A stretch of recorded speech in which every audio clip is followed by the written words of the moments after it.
नमस्कार, मानस Mishra one news nation में आप सभी का बहुत बहुत स्वागत करता हूं। राहुल गांधी को एफआईआर को लेकर के एक याचिका गई थी, जहां पर एमपी एमएलए कोर्ट ने लोअर कोर्ट के आदेश को पलटा है और लोअर कोर्ट को फिर से आदेश दिया है कि आखिरकार इस पूरे मामले पर सुनवाई हो। और एफआईआर को लेकर के सबसे बड़ा यहां पर मैं आपको खबर बताऊं, लेकिन यहां पर एक बड़ा डर अब व्याप्त हो चुका है। वो डर है, आपको ज्ञात होगा, मार्च के महीने में, अप्रैल के महीने में एक फैसला आया था, जहां पर राहुल गांधी की नागरिकता को लेकर के सीबीआई जांच के आदेश दिए गए थे और एफआईआर दर्ज करने के आदेश दिए गए थे राहुल गांधी के ऊपर। लेकिन महज 24 घंटे के भीतर में, राहुल गांधी के खिलाफ यह जो आदेश पारित किया गया था, उस आदेश को जज साहब ने मतलब स्टे लगाया था और 72 घंटे के भीतर जज साहब ने केस छोड़ दिया था। ऐसा मामला केवल और केवल हम उत्तर प्रदेश, ये मामला उत्तर प्रदेश का है, ऐसा मामला हम केवल उत्तर प्रदेश में समाजवादी या मतलब इससे पूर्ववर्ती सरकारों में देखते थे, जहां पर अतीक अहमद के केस में जज लोग केस, जैसे उनका नाम आता था, 10 से 12 जज केस छोड़ चुके थे। तो क्या एक बार फिर से राहुल गांधी का, जैसे मार्च अप्रैल के महीने में जज साहब ने केस छोड़ा था, हालांकि उन्होंने बताया था कि भैया हमें जो याचिकाकर्ता थे वो कुछ ऐसा सोशल मीडिया पर टिप्पणियां कर रहे थे, इस वजह से मुझे केस छोड़ना पड़ा। तो बहरहाल अब फिर से यही मामला आया है एमपी एमएलए कोर्ट का, जहां एमपी एमएलए कोर्ट ने राहुल गांधी के खिलाफ फैसला सुनाया है। और ये एक क्रम नहीं है, इस तरह के क्रम बहुत हैं। 2023 में राहुल गांधी के खिलाफ, अगर आपको याद हो, एक फैसला आया था जहां 2 साल की सजा राहुल गांधी को सुनाई गई थी, जो एक मानहानि के मामले में, जहां पर राहुल गांधी ने कहा था, गुजरात हाई कोर्ट का आदेश था, राहुल गांधी ने कहा था कि सारे मोदी चोर है, जिसको लेकर के 2 साल से ज्यादा की सजा हुई थी और राहुल गांधी की संसद सदस्यता भी रद्द हुई थी।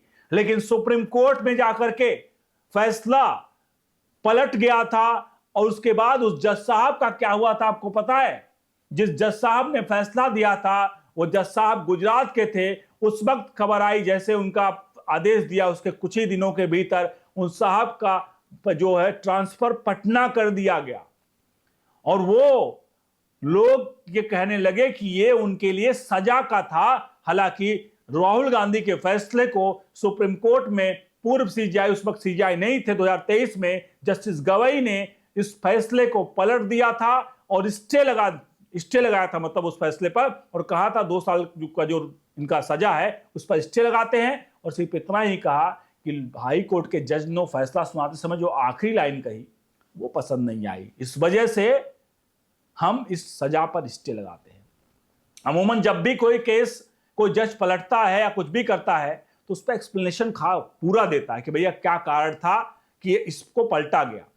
तो मैंने आपको 2 केस इसलिए बताया, और ये डर इसलिए अभी मैंने आपको बताया कि 2 केस आपको बता दिए। एक लखनऊ, मतलब इलाहाबाद हाई कोर्ट की लखनऊ खंडपीठ में इसी साल अप्रैल के महीने में जो फैसला आया था, उस फैसले को किस प्रकार से स्टे लिया गया, उसके बाद माफ कीजिएगा, उस फैसले को रोका गया, उसके बाद फिर जज ने केस छोड़ा, और एक सुप्रीम कोर्ट का मामला। और फिलहाल अब यह भी मामला राहुल गांधी के खिलाफ है, जहां एमपी एमएलए कोर्ट ने जो आदेश दिया, वो आगे बढ़ते हैं पूरे मामले की तरफ।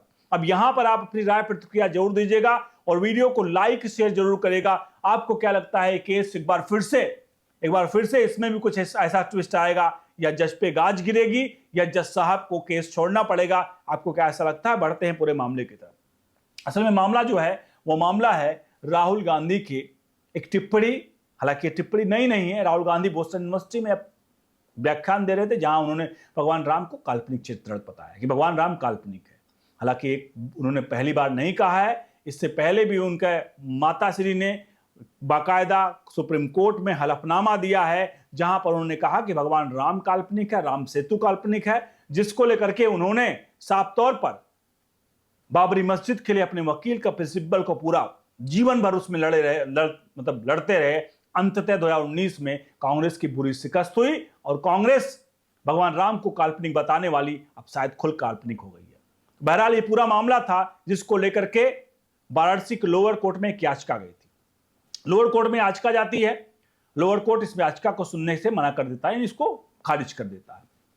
वहां पर यह कहा गया था कि एफआईआर के आदेश दिया जाए इस पूरे मामले पर। उसके बाद क्या होता है, जो याचिका करता थे एक पांडे जी थे, पांडे जी क्या करते हैं, पहुंचते हैं एमपीएमएलए कोर्ट, एमपीएमएलए कोर्ट का वहां पर वो याचिका दाखिल करते हैं। याचिका की सुनवाई करते समय वहां जज साहब आते हैं, तो जज साहब ने क्या करते हैं, एक सुनवाई होती है, एक नोटिस भेजा जाता है राहुल गांधी को, फिर दूसरी सुनवाई होती है, दूसरा नोटिस भेजा जाता है, तीसरी सुनवाई होती है, तीसरा नोटिस भेजा जाता है। 3 सुनवाइयां लगातार होने के बाद, नोटिस पे नोटिस जाने के बाद, राहुल गांधी का अहंकार इतना है, खुद भी नहीं आए यहां तक अपना कोई, जिसे कहते ना नाम निर्जम, एक ऐसे प्लेटफॉर्म पे बैठा लोग कहते ना कि आप खुद भी नहीं आए, अपना वकील तक नहीं भेजा, वकील तक भी नहीं भेजा उस केस के लिए कि भाई छोड़ो, अरे हम क्यों भेजते वकील, हम वकील भेजेंगे, हम ऊपर बैठे हुए लोग हैं, सुप्रीम कोर्ट से भी ऊपर, हम वकील भेजेंगे। इन्हीं के प्रमोद तिवारी कांग्रेस पार्टी के सांसद का कहना था, वक्तव्य है, जाके गूगल कर लीजिए, कि कांग्रेस पार्टी गांधी परिवार को कानून में रियायत मिलनी चाहिए, इनको ऊपर रखना चाहिए कानून से, इन लोगों तो इनको कानून से ऊपर रखा जाए, और ये लोग कुछ करें तो इनको कुछ होना, नेशनल हेराल्ड हो गया, कुछ नहीं करने दो भाई। ये लोग, इनके लोगों ने, नेहरू ने आजादी लाई थी, इसलिए इनको कुछ ना किया जाए। तो जब इस हद तक के लोग आते हैं कि यानी संविधान में संशोधन कर दिया जाए, खुद कहते हैं मोदी आएगा तो 400 सीटें ले आकर के संविधान संशोधन करके बदल देगा सब कुछ, और खुद के नेता कहते हैं कि इनको अलग से प्रिविलेज दिया जाए संविधान कानून में, ये कुछ भी कांड करके आए, इनको छोड़ा, इनको इनके साथ कुछ नहीं किया जाए। तो बहरहाल जज साहब ने उस जो लोअर कोर्ट का फैसला था, उस लोअर कोर्ट के फैसले को साफ तौर पर, जब क्योंकि तीन वो किया ना, 3 नोटिस भेजा, नहीं आए, जज साहब तिरमिला जाते हैं। 1 जून को जज साहब ये सुनते हैं, देखते हैं कि भाई इतना नोटिस भेज रहा हूं, उसके बाद भी कोई नहीं आ रहा, वकील तक नहीं आ रहा है। जज साहब गुस्से में आते हैं और कहते हैं मैं ये आदेश सुरक्षित रखता हूं और मैं फैसला सुनाऊंगा। अंततः उन्हें आज फैसला सुना दिया, और फैसला सुनाने के बाद उन्होंने कहा, आदेश दिया लोअर कोर्ट को कि आप इस पूरे मामले की सुनवाई करिए, और मामला क्या था कि इस पूरे मामले पर एफआईआर दर्ज हो। अब सवाल में कई लोग कहेंगे, अरे छोटी छोटी बातों को बात करते हो कि भाई राहुल गांधी ने कह दिया राम काल्पनिक है, तो क्या राम काल्पनिक हो जाएंगे, राहुल गांधी ने कह दिया तो हो जाएंगे। आपकी बात सही है, लोग कहेंगे राजनीति है। अरे आप खुद सोचिए, अगर मैं आपको बताऊं राम काल्पनिक है, नहीं ठीक है, राहुल गांधी के कहने से कुछ नहीं होगा। शाहरुख खान आते हैं ना, सिगरेट बेचते हैं, कभी कोई तंबाकू बेचता है, कभी कोई कुछ बेचता है, कभी कोई बाइक चलाता है। क्यों चलाते हैं भाई? कंपनियां इतना पैसा क्यों फूकती हैं? इसलिए फूकती हैं कि भैया ये ब्रांड एम्बेसडर बने, इससे उनके नोन में आए। कंपनियों को इसलिए हायर करती हैं। अब राहुल गांधी भगवान राम को काल्पनिक बता रहे हैं, ब्रांड एम्बेसडर बना रहे हैं अपने आप को, भगवान राम के खिलाफ आपत्ति इस तरह की चीजें कर रहे हैं, और आप कह रहे हो कि कोई कुछ कहे ना। अगर ऐसा है तो किसी धर्म, विशेष धर्म के बारे में कहकर दिखा लें कि वो काल्पनिक है। अभी देखिए इनके साथ क्या होगा, आप खुद सोचिए ना, एक बार कह के देख लेना। और जो आप लोग कहते हो कि राहुल गांधी कह रहे हैं छोड़े, ऐसे उसे कहने से क्या होता है, उसका कहने से क्या होता है, करोड़ों फैन फॉलोइंग उसकी है, वो कुछ भी कहेंगे उसका असर होता है पब्लिक के बीच में। जहां वैसे ही धर्मांतरण के हम देश में पूरे जोरों पर है, वहां पर राहुल गांधी का बयान साफ तौर पर आग में घी डालने वाला है। और आप कह रहे हो कि आप लोग में से कई लोग कहते हैं कि नहीं, अरे राहुल गांधी की कहने से क्या हो जाएगा। कहने से कुछ नहीं होता है, लेकिन जो उसका असर होता है समाज पर कितना पड़ता है। ऐसे में अगर आप ये कहते हैं कि राहुल गांधी के कहने से क्या आता है, ऐसे में सिर्फ एक राजनीति है, तो आपको लगता होगा राजनीति है। राजनीति नहीं, ये असली है कि अगर आप किसी के खिलाफ किस तरह के शब्दों का इस्तेमाल करेंगे तो आपको उस पर उसका सजा भुगतना पड़ेगा। बहरहाल लोअर कोर्ट से को आदेश दिया गया है। देखते हैं साहब इस जज साहब के साथ क्या होता है, केस छोड़ते हैं या इनको ट्रांसफर होता है, कुछ न कुछ तो जरूर होगा।